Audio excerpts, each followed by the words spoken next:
when you see someone who's the best in the world at what they do, they're being rewarded in public for what they've practiced millions of times in private. George Bernard Shaw said there are two kinds of people in life. You know, he said those that make things happen, those that watch things happen, and those that don't know what happened. See, a lot of people want to exempt themselves from taking responsibility. All they want to do is talk about the problem. Every time you see them, they'll tell you their story over and over and over and over again. You want to take responsibility for your life. I got me here, I can get me out of this. And I'm getting out. I'm not going to be a volunteer victim. Take full responsibility for your life. Accept where you are and the responsibility that you're going to take yourself where you want to go. Most of you won't be successful because when you're studying and you get tired, you quit. And I'm here to tell you today, if you got somebody came to my office the other day crying, I said, look, don't cry to give up, cry to keep going. Don't cry to quit. You already in pain, you already hurt, get a reward from it.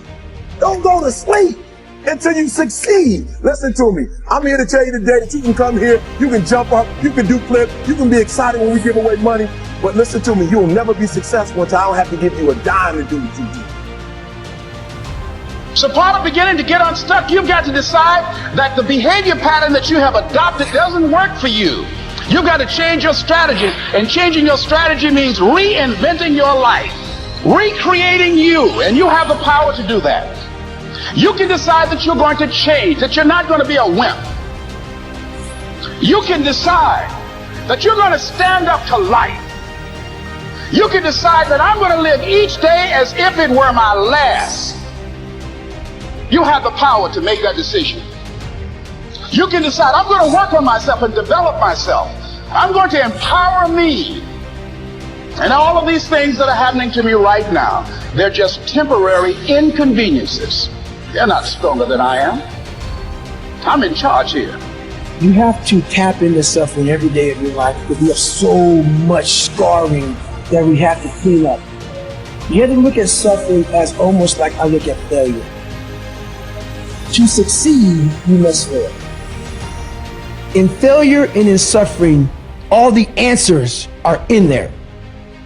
No matter what you face, no matter how bad it is going to be, when there is a challenge, and by a challenge, I mean anything in life, any challenge, anything that you're facing, the only way to overcome the challenges that you face is to start walking.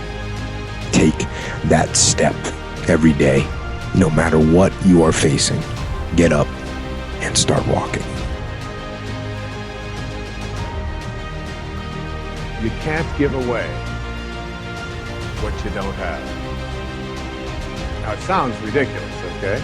But it's more than what meets the ear as you hear this. You can't give away what you don't have. People who are not good at giving away love can't give away love because they don't have it to give away. If I want to give you a dozen oranges, I can't give you those dozen oranges unless I go out and pick up 12 oranges someplace. Otherwise, all it is just empty rhetoric. And the same thing is true of virtually everything in your life. You can't give away love for others if you don't have love in here to give away. If what you have in here is contempt, if what you have in here is anger, if what you have in here is fear, then these are the things you're going to be giving away in your life. There are many ways to get the things that we want for ourselves in our lives. But basically, it all begins with how we choose to think. As you think, so shall you be. 7 little words that I think are perhaps the most important things that we can learn and master in our lives. This old proverb notion that I become what I think about all day long. And once you know that what you think about is what expands, you start getting real careful about what you think about. You don't allow your thoughts to be on anything that you don't want, or that you wouldn't want to have manifest or show up for you in your life. have a mind that is open to everything and attached to nothing. One of the central principles of my life is that no one knows enough to be a pessimist about anything. And that each and every one of us, when we close our mind to what is possible for us or what is possible for humanity, closes off the genius that resides and lives in each and every one of us. Having an open mind doesn't necessarily mean finding fault with all of the things that you've been taught by others. It means opening yourself up to the potentiality and the possibility that anything and everything is possible.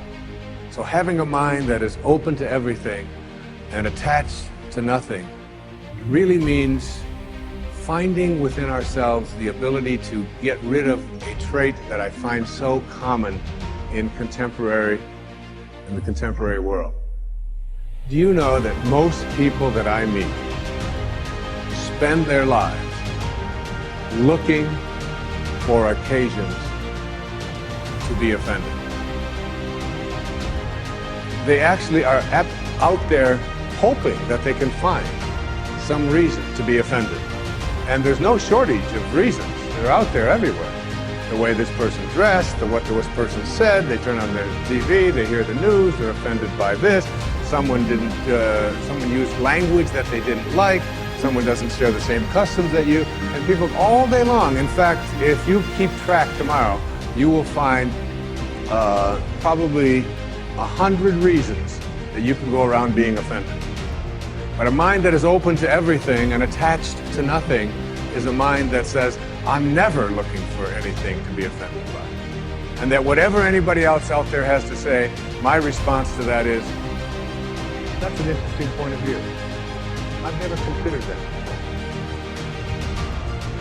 Talking about past and future and excessive emphasis on past and future in your life, yes, of course you need to have, there's nothing wrong with having a certain intention of what you want to achieve, take steps towards it. It's part of living here in this dimension. You can't just say, I'm never going to plan anything anymore, just take life as it comes. Well, some people try to do that, but they're not that happy either after a while. So then your life will get very diffused, and so to have an intention, to make a plan, perfectly fine. Either a short-term plan, like I'm going to meet you tomorrow at 4 o'clock. How would you ever meet anybody if we didn't have time? And future on a practical level, of course it's needed. The question is whether future takes over your mind. Being able to use it for practical purposes is of course great, but I call that clock time is fine, but psychological time is when the future takes over your mind and your entire thought patterns are geared only towards future, and you treat the present moment as either just a means to an end because it enables you to get to the next one. You're always reaching out, so to speak, internally to the next, yet never quite here, always looking for some fulfillment there, so you can never embrace the fullness of now, or you make the now into even an enemy. Some people are always unhappy. Perhaps we all know one or two people like that. 3. Who are, wherever they are, they're complaining is never quite right. Wherever they are or whoever they are with, after a little while, they're very uncomfortable again. They should be somewhere else. You know the bumper sticker that you see in some cars, in various versions of it, says, I'd rather be golfing. And then another one says, I'd rather be fishing. I'd rather be this, I'd rather be there. When I visited the spiritual teacher Ram Dass, who lives in Hawaii, he has a bumper sticker on, Ram Dass was the person who in the 70s wrote the book Be Here Now. Anyway, he has a bumper sticker on his car that says, I'd rather be here now.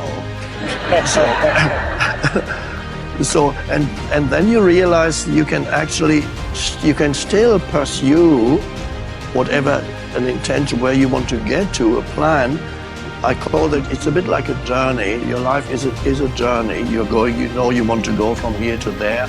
Whether you're going to get there, we don't know. Maybe on the way you'll branch out to somewhere else. But at least you have a certain direction. It's good to have some direction in your life.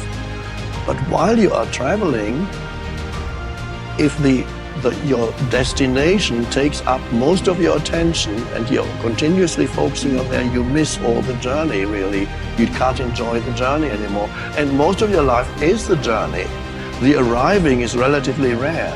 The wedding, and a few more graduation. But so those moments are not the fine few between. So the rest is the journey. And if you can't enjoy the journey, which means the step you're taking at this moment is really the most important thing. Yes, of course you know you're going that way, but this step is still to be enjoyed, because that's ultimately your whole life consists of the step you're taking at this moment. There is never anything else.